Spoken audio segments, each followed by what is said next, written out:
High বন্ধুরা, Dipa food and ব্লগে তোমরা জানাই সবাইকে স্বাগত। আশা হচ্ছে তোমরা সবাই ভালোই আছো, আমিও ভালো আছি। এই যে বন্ধুরা, আমাদের নতুন রান্নাঘর বানা হচ্ছে। তো এই যে চুলা বানা হচ্ছে, চুলাটা এখনো শুকায় নাই, ওখানে তো দমের জল বেরিয়েছে। তো এখানে বলে রান্না হবে। তো আজকে তো হবে না, কাল থেকে স্টার্ট করব।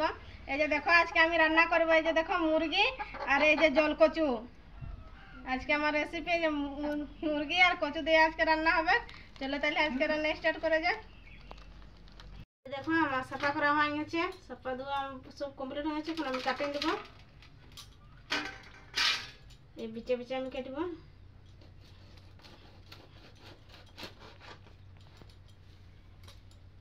এইভাবে হাত দিয়ে আমি একটু ফাড়া নেবো বৃষ্টি। এই দেখো, সব কিছু বার হয়ে গেছে।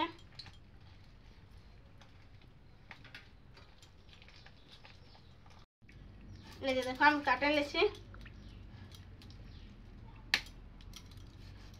এইভাবে আমি পিস করছি, অত বড় পিস করি নাই। এই যে দেখো, ঘরের মুরগি, পোষা মুরগি, টাটকা দেশি মুরগি, খেতে যা টেস্ট লাগবে, কেন দারুণ লাগবে।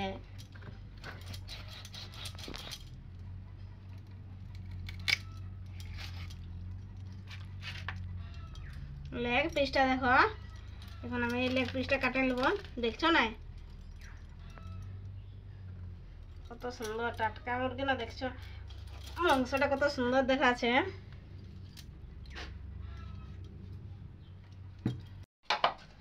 এই যে দেখো, আমি জল কচু নিয়ে নিয়েছি। জল কচু দিয়ে আজকে মাংস রান্না করব।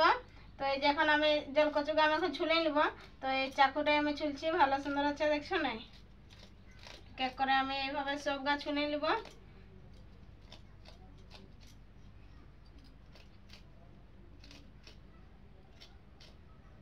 এই দেখো, আমার কচু গাছ ছুলা কমপ্লিট হয়ে গেছে, আমি এখন কাটে নেব। তো এইভাবে আমি কাটবো, লম্বা লম্বা কাটবো। এই যে দেখো, এরকম করবো, টুকু পাতলা পাতলা ভাবে যেমন কাটে নেবো সব গা।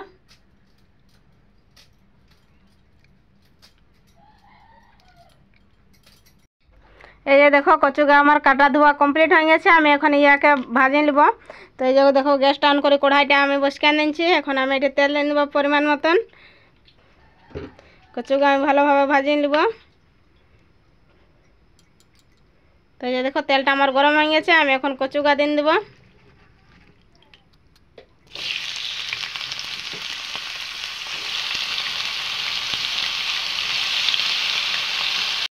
এই কচু গা আমার দেওয়া হয়ে গেছে, আমি এখন পরিমাণ মতন নুন দিয়ে নিয়েছি। নুন দিন এই যে লাড়াচাড়া আমি করে নিচ্ছি।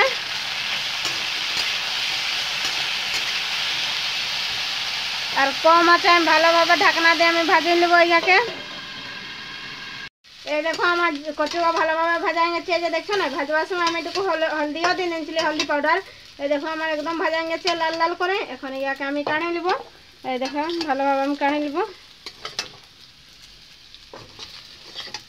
একদম সিদ্ধ হয়ে গেছে, দেখছো না। এই যে দেখো, এই দেখো, এই কড়াইতে আমি তেল দিয়ে নেব। কেন কি দেখছো না, তেল আছে কড়াইতে, তো ধুবো নাই। এটি আমি তেল দিয়ে দিচ্ছি পরিমাণ মতন। এখানে আমি মাংসটা আজকে রান্না করব। তো আমি তো আজকে আলাদাভাবে মাংসটা রান্না করব, তো তোমরা দেখতে থাকো ফুল ভিডিও। পরিমাণ মতন আমি তেল দিয়ে নিচ্ছি। তো ফোড়ন এই যে দেখো দিচ্ছি, জিরা দিচ্ছি, আর যে তেজপাতা আমি ধুয়ে রাখেছিলি, তেজপাতা দিন দিলে, আর কাঁচা লঙ্কা দিয়ে নেবো উপর থেকে। এই যে দিন দিচ্ছি কাঁচা লঙ্কা, এরকম ভাজে নেব। দেখো, এই যে আমার ভাজা গেছে। তো এখন আমি পেঁয়াজ কুচি দিয়ে নেবো। দেখো, আমি আগে পেঁয়াজ কুচি করে রাখেছিলি, পেঁয়াজ এখানে ভালোভাবে লাল লাল করে আমি ভাজে নেব।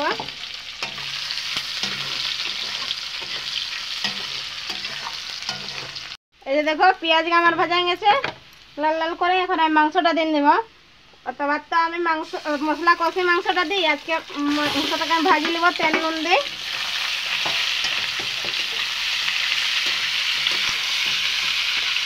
এখানে আমি এখন পরিমাণ মতো নুন দিয়ে নেব মাংসটা।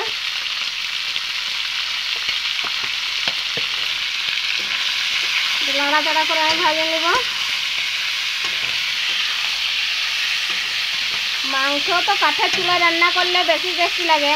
তো এই যে বন্ধুরা, আমার তো চুলায় জল বার হচ্ছে, তো চুলায় তো রান্না করতে পারছি না, তাই জন্য এই যে গ্যাসে রান্না করছি।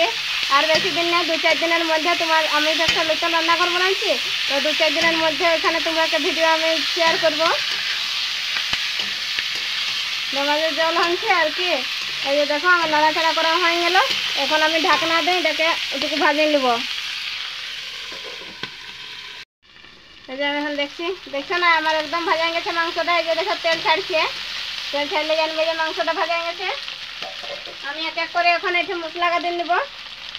এই দেখো পেঁয়াজ, আদা, রসুনের পেস্ট আমি বানাই নিয়েছিলি, এখন এটা দিয়ে নেব। একদিন নাড়াচাড়া করে আমি ভালোভাবে ভাজিয়ে নেব। তখন রসুনটা গন্ধ করবে শুকনো ভাজলে।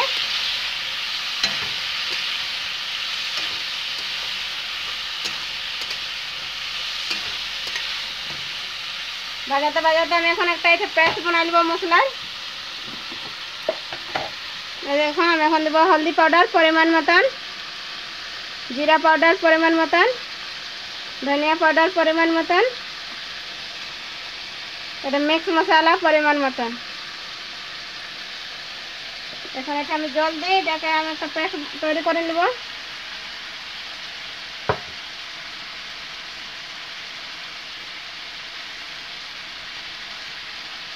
দেখো পেস্ট বানানো কমপ্লিট হয়ে গেছে।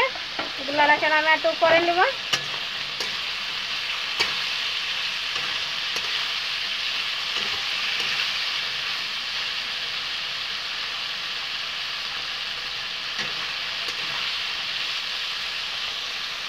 দেখো আর মশলাটা ভাজা হয়ে গেছে, দেখছো না? এই যে দেখো তেল ছাড়ছে, এই যে দেখো তেল ছাড়লে জানবে যে মশলাটা ভাজা হয়ে গেছে। আমি এখন এই যে একটা পেস্ট তৈরি করে নিয়েছিল, এই পেস্টটা আমি এখন দিয়ে নেব মশলার। অল্পটুকু জল দিয়ে দিচ্ছি মশলাতে। এখন দেখো আমি নাড়াচাড়া করে নেব, 5-10 মিনিট ভালোভাবে আমি ভাজিয়ে নেব।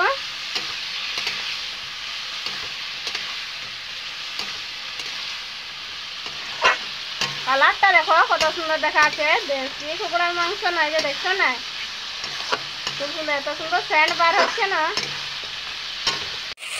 এই যে দেখো আমার মশলাটা ভালোভাবে ভাজা গেছে, দেখছো না তেল ছাড়ছে। এই যে এখন আমার সব কিছু ভাজা গেছে, তো আমি এখন এখানে জল দিয়ে দেবো পরিমাণ মতন। আমি জল দিয়ে দিয়েছি।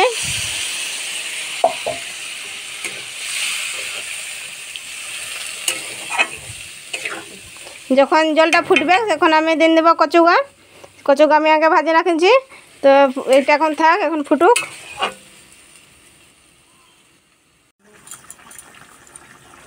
এই দেখো আমার জলটা এখন ফুটছে, এখন আমি দিয়ে দেবো কচুগা। কচুগা আমি আগে ভাজে রাখেছিলি, তো এখন এই যে দেখো আমি দিয়ে দেবো আস্তে আস্তে কচুগা।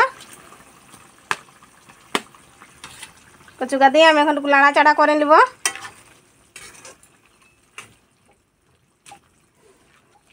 আমি ঝোল নামকাবো নাই, মাখা মাখা নামকাবো, তো এটুকু আমার হোক, তার বাদে আমি নামকা নেব গরম মশলা দিই উপর থেকে। এই যে দেখো রান্না আমার একদম কমপ্লিট হয়ে গেছে। এই যে দেখছো না একদম কষা কষা হয়ে গেছে, জল নাই, অতটা ঝোল নাই। তো এই দেখো আমার রান্না কমপ্লিট। এখন উপর থেকে আমি গরম মশলা ছড়ে আমি নামকা দেবো। এই যে উপর থেকে আমি এখন গরম মশলা দিয়ে দিচ্ছি, একটু লাড়াই দেবো, লাড়াচাড়া করে আমি এখন আঁচটা বন্ধ করে এখন আমি নামকা নেবো, আমার হয়ে গেছে।